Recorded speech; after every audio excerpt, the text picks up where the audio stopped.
PSL चल रहा है, कौम की नज़र पीएसएल की तरफ है, लेकिन हमारी नज़र पीएसएल के स्पॉन्सर्स की तरफ होती है। उसकी वजह ये है कि हमें स्पॉन्सर मिलते नहीं, तो सड़ते तो हैं हम थोड़ा थोड़ा, लेकिन ज़्यादातर हमारी वजह स्पॉन्सर की तरफ इसलिए होती है बिकॉज हम देखना चाहते हैं कौन से बड़े कारोबारी और कारोबार इस इवेंट को फंड कर रहे हैं। क्योंकि पीएसएल की एक हिस्ट्री रही है बेवकूफ़ाना स्पॉन्सर्स चुनने की, चाहे वो बैटिंग ऐप्स की शक्ल में हो, चाहे फ्रॉडलेंट बिजनेस की शक्ल में हो। इसी तरह हमारी नज़र पड़ी पीएसएल सीज़न 8 के अंदर, जहाँ पे एक्सचेंजियन ने स्पॉन्सर किया पीएसएल को, और पीएसएल सीज़न 10 में भी किया, यानी सीज़न एक्स जो आजकल चल रहा है। अब आप कहेंगे एक्सचेंजियन क्या है? एक्सचेंजियन एक उमर खान नामी बंदे की चीज़ है जिसका सारा कारोबार बी लव टोकन और इनोवेशन फैक्ट्री से बना था। अब आप कहेंगे भाई बी लव टोकन, BFIC, बुलेटो, BFIC गोल्ड, सुपर 11, इनमें प्रॉब्लम क्या है? इनमें प्रॉब्लम बहुत सिंपल है कि क्रिप्टो के अंदर जितने भी फ्रॉड के धंधे होते हैं इस बंदे ने किए हैं। रग पुलिंग हो, अब आप कहेंगे रग पुलिंग क्या होता है? रग पुलिंग वो अमल होता है कि फ़र्ज़ी तौर पे कॉइन का लॉन्च करना, उसका रेट बढ़ाना, जब लोग उसे पैसा डालना शुरू करें तो जो माल आपने पहले ख़रीदा हुआ था वो बेच देना, यानी कि आर्टिफिशियली मार्केट पंप करना, फिर अपना माल ऑफलोड कर देना और लोगों को नुकसान पहुंचाना। लोगों के अंदर ये चीज़ क्रिएट करना कि आप एक मल्टी लेवल मार्केटिंग स्कीम के तहत जितने नए लोग लेके आएंगे हमारे सिस्टम में आपको कमीशनें मिलेगी। जनाब ने ये भी किया है। फिर जनाब ने जो चीज़ की, जो सबसे क्लासिकल टूल होता है जहाँ से पता चलता है कि जनाब कारोबार में को प्रॉब्लम है, एक पूरी लिस्ट ऑफ सेलिब्रिटीज़ इन्होंने ऑन बोर्ड की, जिसमें से सरे फहरिस्त हैं वसीम अकरम साहब। फिल वक्त तो लगता है वसीम भाई किसी का इश्तिहार छोड़ते नहीं हैं, जिसका इश्तिहार आता है करने को तैयार होते हैं, और वसीम अकरम साहब ने इनको प्रमोट किया, स्पॉन्सर किया, पुश किया। संजय दत्त साहब, बॉलीवुड के संजय भाई, इन्होंने भी किया। अक्सर दुबई में ये इकट्ठे पाए जाते हैं, इंस्टाग्राम सोशल्स पे इनकी चीज़ें शेयर हो रही होती हैं और हर जगह इनका माल प्रमोट हो रहा होता है। वहाज अली पाकिस्तान के एक्टर, उर्वा हुसैन पाकिस्तान की actress, Momal Sheikh actress, Hareem Farooq actress and film producer, Hira Mani actress और एहसन खान एक्टर, ये लोग एक्सचेंजियन की शर्ट्स पहन के मैचेस पे गए हुए हैं पीएसएल के, और वहाँ पे उसकी चीयर लीडिंग कर रहे हैं। अब प्रॉब्लम क्या है? ये सेलिब्रिटीज़ को हम बार बार कहते हैं कि भाई जिसको स्पॉन्सर करो उसके बारे में पढ़ो। हमारे चीफ साहब ने कहा था कि भाई कोई ख़बर फैलाने से पहले आप उसके बारे में पढ़ें, तहकीक करें। तो कोई कारोबार आपको पैसे दे तो तहकीक करें भाई वो कारोबार है क्या, वो मालिक कौन है, वो करता क्या था, उसका पैसा कहाँ से आया था। बहरहाल ये लोग ये नहीं करते। अब जो सबसे पहला फ्रॉड है उमर खान साहब का, वो उनके रग पुल का है। BFIC का टोकन लॉन्च हुआ $17.6 के ऊपर, उसकी पीक प्राइस गई $40 पे, आज की प्राइस है $0.4। जी हाँ, $17.6 पे लॉन्च हुआ, पीक प्राइस $40, आज की कीमत है $0.4। $100 की इन्वेस्टमेंट प्रोजेक्ट के स्टार्ट में आज $2.6 के बराबर है। 1.9 मिलियन टोकन्स इसके सर्कुलेट हुए, यानी कि बिके। तकरीबन 20 मिलियन के करीब वो हैं जो मार्केट में नहीं हैं इस वक्त, यानी कि वो और एक्सचेंजेस को बिक चुके हैं, इस मार्केट में नहीं आए। इसका मतलब ये है कि इनके पास अभी गुंजाइश है कि ये मज़ीद मार्केट में कॉइन्स डंप कर सकते हैं, मज़ीद रेट गिरा सकते हैं, और यही वो प्रोजेक्ट है जिसके तहत उमर खान साहब खड़े हुए, यानी कि इनको इससे सबसे ज़्यादा फाइनेंशियल बेनिफिट हुआ और बाकी कारोबार इनके बाद में आए। BFIC गोल्ड लॉन्च हुआ $2.83 पे, करंट प्राइस है 0.023। ये पिछले साल फरवरी में लॉन्च हुआ था। $100 की इन्वेस्टमेंट आज 0.81 है। बी लव डैप टोकन, ये बी लव नेटवर्क का पार्ट था। इसके अंदर इन्होंने लोगों को प्राइस लॉन्च पे दिखाया 5.35 का, और 5 महीने बाद जनवरी 3, 2025 में लॉन्च किया हुआ कॉइन जो $5.35 पर लॉन्च हुआ, उसके आज रेट मैं आपको पढ़ के सुनाता हूँ, आपने हैरान नहीं होना। यानी कि जनवरी 2025 में B love dapp token launch होता है बी लव नेटवर्क का, 3 जनवरी 2025 को $5.35 का, उसकी आज प्राइस सुने $0.000000000000403। यानी कि अगर आपने $100 दिए थे तो आज आपको मिलेगा 0। बिजनेस क्या बात है, क्या बात है। इसको PKR में समझाते हैं। अगर आपने 29,000 रुपये जमा कराए थे तो आज आपको मिलेंगे 10 पैसे, यानी कि ज़ीरो। अब प्रॉब्लम ये है कि ये बंदा रग पुल करता है इन सेलिब्रिटीज़ के सर के ऊपर, और हमारे मंदबुद्धि सेलिब्रिटीज़ ये बात समझते नहीं हैं। अब आते हैं मल्टी लेवल मार्केटिंग स्कैम की तरफ। BFIC का मल्टी लेवल मार्केटिंग स्कैम ये था कि आप लार्ज अमाउंट इन्वेस्ट करें और हम आपको इसके ऊपर प्रॉफिट देंगे, यानी कि टोकन के साथ डबल गेम है तो पाकिस्तानी। अकेले टोकन से तो काम चलता नहीं कि आप लाख रुपए इन्वेस्ट करें, हम आपको परसेंटेज प्रॉफिट देंगे। जहाँ पे उन्होंने कुछ लोगों को 1% डेली प्रॉफिट्स किया, किसी को 5% किया। जब ईद आती थी तो रेट बढ़ाते थे।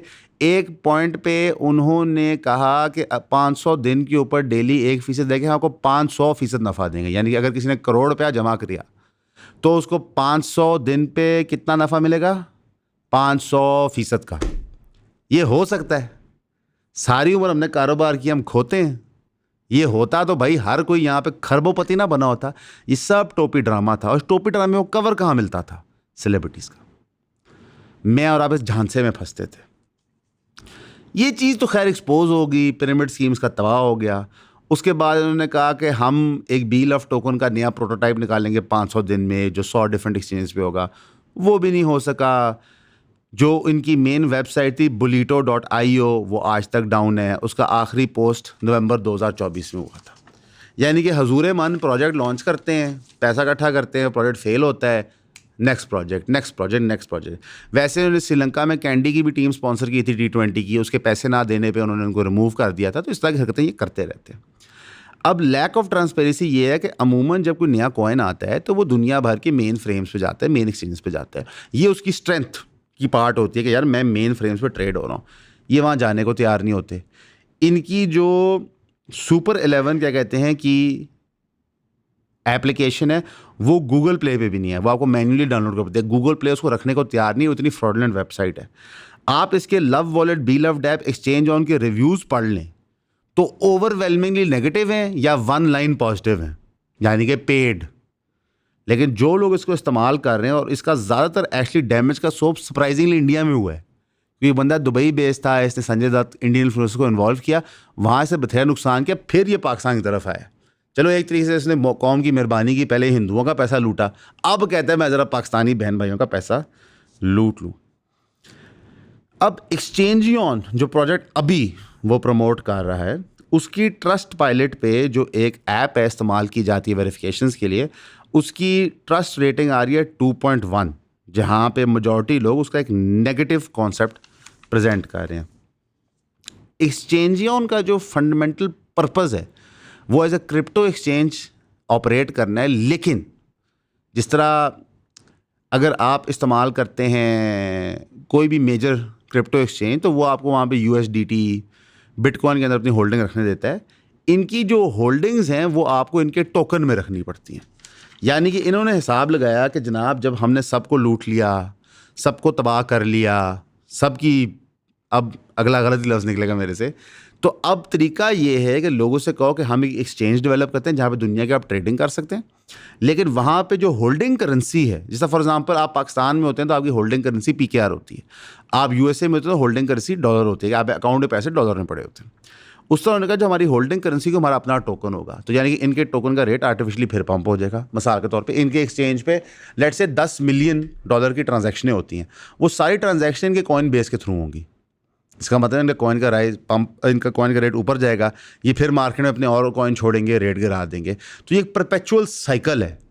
अब पाकिस्तान के अंदर जी क्रिप्टो के हवाले से बड़ा प्रोग्रेसिव मुल्क बनता जा रहा है, सरकार भी इसके अंदर देख रही है। तो भाई इन बंदों को देखो, हमारे यहाँ कोई भी नया फॉर्म ऑफ बिजनेस आता है तो पहले 20 साल उसमें सिर्फ वाइट कॉलर क्राइम होता है, लोग तोड़ने के पैसा कमाते हैं। हमने रियल एस्टेट में देखा, 70s में कारोबार अरूज में आया, अब जाके थोड़ी रेगुलेशन बनना शुरू हुई है। तो ये मत करें, क्योंकि प्रॉपर्टी में तो एंट्री पॉइंट फिर भी बड़ा था, यहाँ पे तो एंट्री पॉइंट 1000 रुपये हो सकता है, 2000 रुपये हो सकता है, 3000 रुपये हो सकता है। तो लोग धड़ाधड़ पैसे जमा कराते हैं। जमा कराने की मजबूरी आप लालच कह लें, बेवकूफ़ी कह लें। और सेलिब्रिटीज़ को मैं दोबारा ये पैगाम देना चाहूँगा कि खुदा का खौफ करो। पाकिस्तान के अंदर कानून बनना चाहिए कि जो ब्रांड की इंडोर्समेंट करता है वो भी लायबल है ब्रांड के उस इंडोर्समेंट से पहले के प्री एग्जिस्टिंग फ्लॉज के। पोस्ट का तो आप बता नहीं सकते, विच इज़ फाइन, लेकिन एक ब्रांड फ्रॉडुलेंट है क्राइम कमिट कर रहा है, लोगों का नुकसान पहुंचा रहा है, तो कम से कम कोई तो कानून हो जो चेक करे इन सेलिब्रिटीज़ को, नहीं तो ये अवाम को बेवकूफ़ बनाते जाएंगे। और आज की दुनिया में जहाँ पे सेलिब्रिटी कल्चर, सेलिब्रिटी फैनफेयर इतना ज़्यादा है कि लोग अंधी तकलीद कर रहे होते हैं। अव्वल तो आप ना करें, खुदा का खौफ करें। इन सेलिब्रिटीज़ को कुछ ही नहीं पता था बेचारों को, इनका काम ही नहीं है ये। अब मिसाल के तौर पर वहाज अली खान साहब का काम है एक्टिंग करना, उनको क्या पता ये बंदा क्या कर रहा है। तो वहाज अली खान साहब की शक्ल देख के अगर आपको लगता है कि बी नेटवर्क बहुत स्ट्रांग है, तो ये आपकी भी बेवकूफ़ी है। लेकिन कोई कानून वहाज अली खान साहब और वहाज अली साहब पे और बाकी लोगों पे भी होना चाहिए कि जनाब आप ये हरकत मत करें। खुदा के वास्ते पाकिस्तानियों, सॉलिड एसेट्स में इन्वेस्ट करो। जब तक सरकार का रेगुलेटेड सिस्टम ना आए तो प्लीज़ क्रिप्टो की दुनिया में मत बढ़ो। यहाँ पे आपको वकार ज़का और कई और लोग अपने प्रॉफिट्स दिखा के एक पुरआशोभ धोखे में बेचते हैं। याद रखो ये ट्रेडर मार्केट्स हैं। For someone to make money someone has to lose money. Do understand कि 1000 बंदा खेलने आता है गेम, 900 बंदा हारता है तो बाकी 100 बंदा जीतता है। इसमें चांस प्रोबेबिलिटी बहुत कम है। लेकिन यहाँ पे हर कोई अपने आप को ज़्यादा समझदार समझता है। ये सांभे सर, पढ़ो इन्होंने, बहुत आप समझदार साइंसदान बनते थे। इस वक्त तो मैं कहूँगा कि जो दुनिया की सूरत हाल बन रही है, आप सब गोल्ड में इन्वेस्ट करें, सोना लेके रखें, उस पर ज़कात दें, मत पड़ें किसी और चक्कर में। ये प्रॉपर्टी के छोड़ दें फ़िलहाल, ये टोकन शोकन के, खुदा के वास्ते थोड़ा सा ख़र्चा कम करने की कोशिश करें, अपनी वांट्स को कम करें, नीड्स को फुलफ़िल करें, एक्स्ट्रा जॉब काम कर लें, इन्वेस्ट करना है गोल्ड में कर लें, अपने पैसे को सिक्योर रखें। क्योंकि जिस तरह फाइनेंशियल हालत पाकिस्तान की तंग हो रही है, उतने ही ज़्यादा क्रिमिनल्स डेस्परेट हो रहे हैं। वाइट कॉलर वालों की बात कर रहा हूँ। वो नया से नया हरबा, नए से नई लालच देंगे, आपने नहीं फंसना। हमारे लिए दुआ कीजिएगा, हम आपके लिए दुआ करते हैं हमेशा की तरह। आपका सुनने का शुक्रिया। बहुत पुलिस ऑफिसर्स ऐसे भी रहे जिनके साथ मेरा बड़ा अच्छा रिलेशन रहा, मेरे ड्रग बडीज़ रहे, उनके साथ मैंने हेरोइन पी, उनके साथ मैंने मेथ पी। वही थाना जो कब्जे को डील कर रहा है, रेप को डील कर रहा है, मर्डर को डील कर रहा है, लॉ एंड ऑर्डर को डील कर रहा है, रिलीजियस ऑफेंस को डील कर रहा है, वही थाना और वही स्ट्रक्चर जो है वो आपका नारकोटिक्स को भी डील करता है। तो ड्रग्स खरीदना ऑनलाइन काफ़ी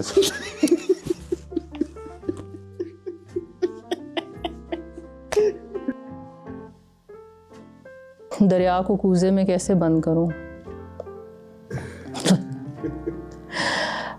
बस यही कहूँगी कि एक आग का दरिया है और डूब के जाना है, लेकिन उससे बाहर भी आना है।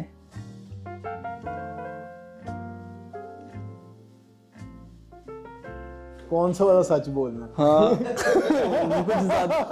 ज्यादा ही सच ना निकला है, बाद में सेंसर करने पड़े।